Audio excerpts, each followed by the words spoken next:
Assalamualaikum warahmatullahi wabarakatuh. Perkenalkan, kami dari kelompok 5 mahasiswa-mahasiswi dari Universitas Islam Negeri Cyber Syekh Nurjati Cirebon, Fakultas Ilmu Tarbiyah dan Keguruan, jurusan Pendidikan Jarak Jauh, Pendidikan Agama Islam. Kami beranggotakan 5 orang. Yang pertama adalah Bapak Iswan, yang kedua adalah Bapak Maulidul Mas'ud, yang ketiga adalah Hamid Komaruddin, yang keempat adalah Ibu Nurjannah, dan yang kelima adalah Ibu Inawati Halauba. Di sini kami akan menyampaikan satu materi dengan tema masa belajar. Materi ini kami sampaikan sebagai pemenuhan tugas dari mata kuliah Literasi Digital Kitab Kuning. Baik, langsung saja kita masuk ke pembahasan. Disampaikan dalam kitab Ta'limul Muta'allim karya Syekh Zarnuzi pada pasal yang ke-8, yaitu qila waktu ta'limi minal mahdi ilal lahdi dakhala Hasan bin Ziyad fit tafaqquhi wa huwa bnu thamanina sanah walam yabit 'alal firash arba'ina sanah fa'auta ba'da dzalika arba'ina sanah. Ada dikatakan masa belajar itu sejak manusia berada di buayan hingga masuk ke liang kubur. Hasan bin Ziyad waktu sudah berumur 80 tahun baru mulai belajar ilmu fikih. 40 tahun berjalan tidak pernah tidur di ranjangnya. Lalu 40 tahun berikutnya menjadi seorang mufti. Kutipan ini menyampaikan pesan bahwa belajar adalah sebuah proses seumur hidup yang tidak pernah berhenti dari sejak dilahirkan hingga meninggal dunia. Hasan bin Ziyad dijadikan contoh seorang yang tekun menuntut ilmu bahkan di usia senjanya, yaitu umur 80 tahun. Beliau sangat bersungguh-sungguh dalam mendalami ilmu fikih dengan cara tidak tidur di kasur selama 40 tahun. Setelah melalui proses belajar yang panjang dan penuh perjuangan itu, beliau akhirnya menjadi seorang mufti yang memberi fatwa selama 40 tahun berikutnya. Pesan utamanya adalah mengajarkan ketekunan, kesungguhan dan semangat yang tak pernah pudar dalam menuntut ilmu sampai akhir hayat. Ilmu yang diperoleh dengan perjuangan seperti itu akan memberi banyak manfaat bagi diri sendiri dan orang lain. Wa afdalul awqati syarqus sabab wa waqtus sahar wa ma bainal 'isha'aini wa yanbaghi ay yastaghriqa jami'a awqatihi fa idza malla min 'ilmin yashtaghilu bi'ilmin akhar. Wa kana Ibnu Abbas radhiyallahu anhu idza malla minal kalami yaqul hatu diwana syu'ara. Dan waktu-waktu terbaik adalah waktu masa remaja, waktu sahur, dan antara dua waktu Isya. Dan seharusnya menghabiskan semua waktunya. Jika bosan dari satu ilmu, kemudian berpindah ke ilmu yang lain.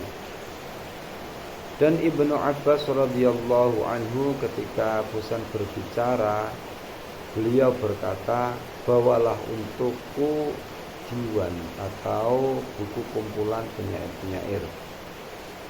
Ini menambahkan kepada kutipan sebelumnya tentang masa-masa terbaik untuk belajar dan menuntut ilmu, yakni masa remaja atau waktu muda, kemudian waktu sahur, dan diantara dua waktu isya. Juga dianjurkan untuk menghabiskan semua waktu untuk belajar dan berganti pada ilmu lain jika sudah merasa bosan, seperti Ibnu Abbas yang membaca puisi jika sudah merasa bosan berbicara dengan ilmu. Wa kana Muhammad bin al-Hasan la yanamul laila wa kana yad'u indahu dafatir wa kana idza malla min naw'i yanzuru fi naw'in akhar wa kana yad'u indahu al-ma' wa yuzilu naumahu bil ma' wa kana yaqul innan nauma minal hararah. Dan Muhammad bin Hasan tidak tidur di malam hari. Beliau meletakkan catatan-catatan di sisinya, dan jika bosan dari satu jenis ilmu, beliau memandang jenis ilmu yang lain. Beliau meletakkan air di sisinya dan menghilangkan rasa kantuknya dengan air. Dan beliau berkata, sesungguhnya rasa kantuk itu disebabkan oleh panas. Ini menambahkan kisah lain tentang tekun menuntut ilmu hingga menghabiskan malam untuk belajar, seperti yang dilakukan Muhammad bin Hasan. Disebutkan kiat-kiatnya seperti membaca berganti-ganti bahan, meletakkan air untuk menghilangkan kantuk, karena beliau berpendapat kantuk itu disebabkan oleh panas. Waktu belajar menurut Al-Quran dan hadis. Dalil dari Al-Quran menegaskan pentingnya ilmu dan pengetahuan dalam banyak ayat, seperti dalam surat Az-Zumar yang menyatakan bahwa hanya orang yang berakal yang dapat mengambil pelajaran dari ilmu. Bismillahirrahmanirrahim. Qul hal yastawil ladzina ya'lamuna wal ladzina la ya'lamun. Innama yatadzakkaru ulul albab. Katakanlah, apakah sama orang-orang yang mengetahui dengan orang-orang yang tidak mengetahui? Sesungguhnya yang dapat menerima pelajaran hanyalah orang-orang yang mempunyai akal. Dalam ayat ini Allah Subhanahu wa ta'ala membandingkan antara orang-orang yang berilmu dengan orang-orang yang tidak berilmu. Tentu saja keduanya tidak sama derajat dan nilainya. Orang-orang yang berilmu jauh lebih mulia dan tinggi kedudukannya dibandingkan dengan yang tidak berilmu. Hanya orang-orang yang berakallah yang dapat mengambil pelajaran dan mengamalkan ilmunya. Mereka adalah orang-orang yang memiliki akal sehat dan pikirannya cerdas, sehingga mampu memahami perbedaan antara kebenaran dan kebatilan. Ayat ini menegaskan keutamaan menuntut ilmu dan belajar. Ilmu yang bermanfaat akan mengangkat derajat seseorang di dunia maupun di akhirat. Sedangkan orang-orang yang tidak mau belajar dan tidak berilmu akan sengsara dan rendah kedudukannya. Jadi jelaslah bahwa menuntut ilmu sangat penting bagi setiap muslim sebagai bekal untuk kehidupan dunia dan akhirat. ilmulah yang akan menunjukkan kita kepada jalan yang benar dan membimbing menuju kebahagiaan. Rasulullah Sallallahu Alaihi Wasallam memberikan dorongan kuat untuk mencari ilmu, seperti hadis yang menyatakan bahwa menempuh jalan mencari ilmu adalah amal yang mendatangkan keberkahan.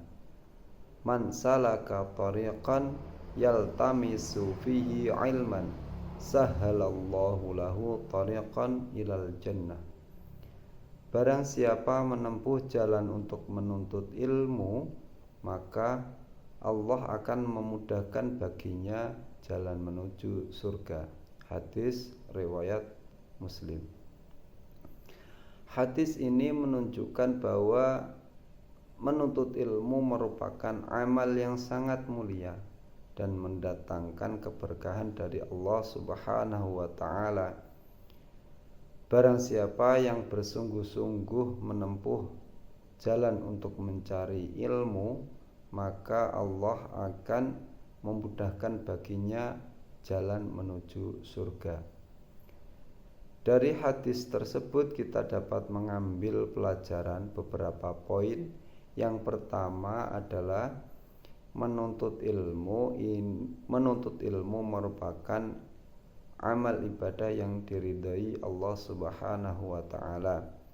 Yang kedua adalah menuntut ilmu merupakan jalan menuju kebahagiaan akhirat. Yang ketiga, orang yang mencari ilmu akan dimudahkan urusannya oleh Allah Subhanahu wa taala. Yang keempat, menuntut ilmu memerlukan kesungguhan dan perjuangan sehingga disebut sebagai menempuh jalan. Kemudian yang kelima, ilmu yang dicari haruslah ilmu yang bermanfaat dan membawa kebaikan.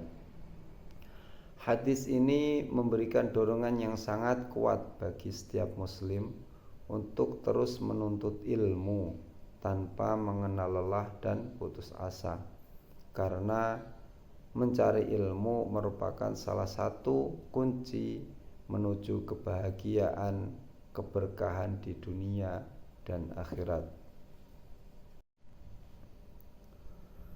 Waktu belajar menurut Ta'limul Muta'allim pada pasal ke-8, yaitu saat-saat belajar. Definisi masa belajar. Menurut Imam Zarnuji dalam kitab Ta'limul Muta'allim, masa belajar dimulai dari masa bayi hingga akhir hayat, menunjukkan bahwa belajar merupakan aktivitas seumur hidup. Sebagai contoh kesungguhan dalam belajar, Hasan bin Ziyad mulai belajar fikih pada usia 80 tahun. Setelah 40 tahun pertama hidupnya tanpa tidur di ranjangnya. Kemudian waktu terbaik untuk belajar, Ta'limul Muta'allim menyoroti 3 waktu yang penting untuk belajar, yakni di permulaan masa pemuda, waktu sahur dan waktu sahur saat berpuasa, dan waktu antara maghrib dan isya. Kemudian pemanfaatan waktu. Kitab ini menekankan pentingnya memanfaatkan seluruh waktu yang ada untuk belajar, serta fleksibilitas untuk beralih ke topik lain jika sudah merasa bosan. Selanjutnya, teknik belajar. Dalam contoh Muhammad Ibnul Hasan, kita melihat bahwa beliau tidak tidur malam hari dan selalu memiliki buku-buku di sekitarnya. Ini menunjukkan pentingnya konsistensi dan fleksibilitas dalam pendekatan belajar. Selanjutnya, pandangan ulama lain tentang waktu belajar. Yang pertama, menurut Imam Al-Ghazali. Dalam karya beliau, kitab Ihya Ulumuddin, Imam Ghazali menekankan pentingnya mencari pengetahuan sepanjang hidup. Beliau menyoroti bahwa belajar adalah kewajiban bagi setiap muslim. Ada beberapa poin penting yang disampaikan Imam Al-Ghazali terkait hal ini. Yang pertama adalah menuntut ilmu adalah fardhu ain atau kewajiban individu bagi setiap muslim laki-laki dan muslim perempuan. Yang kedua, kewajiban menuntut ilmu berlaku sepanjang hidup, tidak hanya di waktu masa muda. Seseorang harus senantiasa menambah ilmu selama masih diberi umur panjang. Kemudian Imam Al-Ghazali mengutip hadis Nabi yang artinya tuntutlah ilmu dari buayan sampai ke liang lahat.